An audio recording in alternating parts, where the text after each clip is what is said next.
നൃപൻ, 3 കേസുകളാണ് പ്രധാനമായും police register ചെയ്തിട്ടുള്ളത്. ഈ 3 കേസുമായി ബന്ധപ്പെട്ട് ഏതൊക്കെ രീതിയിലാണ് അന്വേഷണ സംഘത്തെ വിനിയോഗിച്ചിട്ടുള്ളത്? വിവിധ കേസുകൾ നേരത്തെ ഡിവൈഎസ്പി നെടുമങ്ങാട് ഡിവൈഎസ്പി അരുൺ മാധ്യമങ്ങളോട് സംസാരിച്ചപ്പോൾ അദ്ദേഹം പറഞ്ഞു, ഒരു കാരണമല്ല, നിരവധി കാരണങ്ങളുണ്ട്.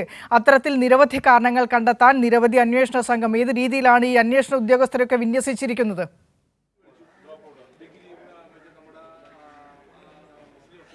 തീർച്ചയായും നേരത്തെ വിനീഷ് സൂചിപ്പിച്ചതുപോലെ പ്രത്യേകിച്ച് 3 കേസുകൾ 3 ഡിവൈഎസ്പിമാരുടെ നേതൃത്വത്തിലുള്ള എസ് പിയുടെ നേതൃത്വത്തിലുള്ള സംഘമാണ് കേസ് അന്വേഷിക്കുന്നത് എന്നതാണ്.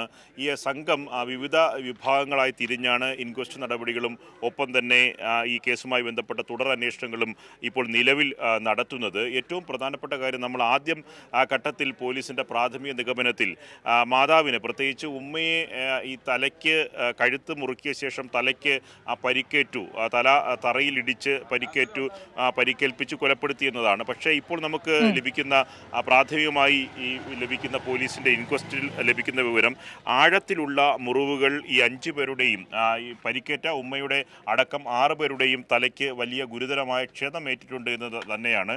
അതായത് ചുറ്റിക രണ്ടാമത് വാങ്ങിയത് എന്ന തരത്തിലുള്ള ആദ്യഘട്ടത്തിൽ വന്ന സൂചനകൾ ശരിയല്ല എന്ന തരത്തിലുള്ള ചില വിവരങ്ങൾ കൂടി പുറത്തു വരുന്നുണ്ട്. ഈ അഫാൻ നേരത്തെ തന്നെ ചുറ്റിക വാങ്ങി വച്ചിരുന്നു, അങ്ങനെ കൊല നേരത്തെ തന്നെ ആസൂത്രണം ചെയ്തിരുന്നു എന്ന തരത്തിലുള്ള വിശദാംശങ്ങളാണ് ഈ ഘട്ടത്തിൽ വരുന്നത്. ഒപ്പം തന്നെ ഈ പണമിടപാട് സ്ഥാപനത്തിൽ അഫാൻ പോയിരുന്നു എന്ന വിശദാംശങ്ങൾ കൂടി പുറത്തു വരുന്നുണ്ട്. മാല പണയം വച്ച് പണം വാങ്ങി എന്നതാണ് മൊഴി. വെഞ്ഞാറമൂടിലെ പണമിടപാട് സ്ഥാപനത്തിൽ നിന്നാണ് അഫാൻ ഈ മാല പണയം വെച്ച് പണം വാങ്ങിയിട്ടുള്ളത്. മൃതദേഹം കിടന്ന സ്ഥലത്ത് നിന്ന് 500 രൂപയുടെ നോട്ടുകൾ കണ്ടെത്തിയിട്ടുണ്ട്. അപ്പോൾ ഈ പണം ഇതുമായി ബന്ധപ്പെട്ട കേസിൽ നിർണായകമാണ് എന്ന് തന്നെ നമുക്ക് പറയേണ്ടി വരും.